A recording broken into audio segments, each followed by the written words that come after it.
Concrete mixer மிஷினில் டீசலும் இருக்குது, electrical மோட்ரும் இருக்குது. ரெண்டுத்தோட பர்பஸ் தெரியாமல் நம்ம வாங்கினோம்னா நம்மளுக்கு அது லாஸ் தான் ஆகுங்க. எலக்ட்ரிக்கல் மிக்சர் மிஷினில் மெயின்டெனன்ஸே இல்லைங்க.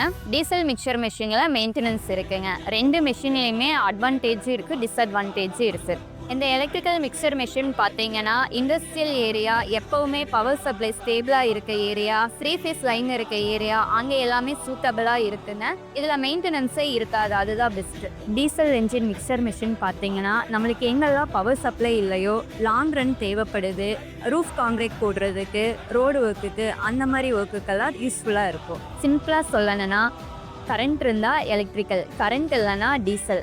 ஆனால் எலக்ட்ரிக்கல் மிஷினில் மெயின்டெனன்ஸே இருக்காது, அதுதான் பெரிய அட்வான்டேஜ். மேலும் இது போல் வீடியோஸ்க்கு ஏஆர்சி மிக்சரை ஃபாலோ பண்ணுங்கள். டீட்டெயில்ஸ்க்கு கீழே இருக்க நம்பரை காண்டாக்ட் பண்ணுங்கள். நன்றி.